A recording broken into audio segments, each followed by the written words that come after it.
Welcome to the War and Waste Academy. Do you want to be a winner? Well, if you do, you might want to listen in to the Lynn and Craig talk about 567 problem solving and how it leads to high ROI solutions. Here's Lynn. This is almost a mantra for me. Tom Peters published an article in which he said, by just his experience in teaching people about management by walking around, and he noticed that there were a lot of jobs that pissed people off, and he couldn't understand why they weren't being solved. That his message was, if pisses you off, it's a problem, fix it. But the work I do, I get out into the facilities and we try to get down and solve problems that are really key to the business that we're working with. And this is sort of a rule that if it pisses you off, fix it. And usually they have high ROI benefits. And one of the ideas that I want to talk about today, I'll get into the how it's generated huge profits by fixing the problem. The issue that we've encountered almost all the time when you get a group of people together, they can't think of an idea that they want to work on, and then you say, okay, tell me something that pisses you off when you come to work today. And they can always think of two or three things, and then the question of putting them all together and sorting through them to get the one that has the best leverage. And so anyway, I have a great story to tell, and I've been telling it over the years. So if you've heard it, you can probably switch this video off and go on to something else. But it's a fun story. Is that I had a group of 5 people on a team that they weren't doing well, and about the time that I found them sitting there trying to figure out what they were going to do, the owner of the business walked in the door, and just before he walked in, the guys had identified the big problem was hot jobs. And hot jobs were jobs that had been routed to the front of the scheduling process because they were very important for someone. And whether it was the owner of the business or whether it was the hot salesman or whatever, it was a hot job. And so with the hot job, the consequence that made this guy mad was that he had to tear down a job that he was working on, which was 4 to 6 hours of setup to get it running.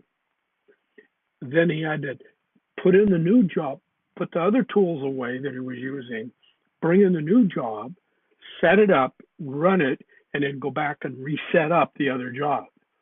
So he used to get mad at that because it happened so often. And when the CEO came in, he went over to this team and said, hey, he's all excited, and he comes over, what's going on? And the team told him about this problem and about hot jobs. And so the owner said, hey, look, we solved that problem. And this guy slammed his hand down on the table. No, you didn't. It's still a problem for me, not for everyone else out on the floor. And I said, so go find out, get me the data, go find out how many jobs currently sitting out there on the floor are hot, have red tags on them indicating that it was hot when it left the machine. Where is it now, and how many of them are there?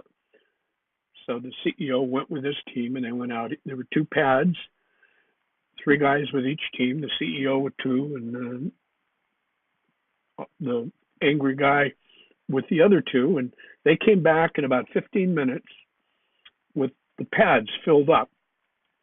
So that meant that there were about 30 jobs that were hot at one time and they were just sitting there on the floor. So what does that tell you?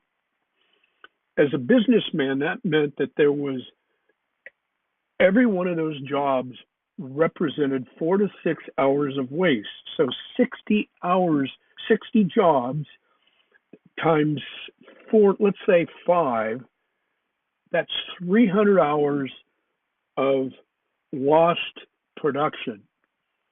Lost production translates into a percentage of revenue translated from what those machines were generating per hour and per job And it was huge. It was like almost $1 million of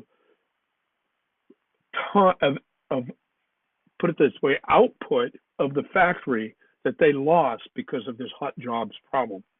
So they fixed it. It was cost less than $2,000 to fix it because we just changed the way we did setups out on the floor following a Japanese technique called SMED.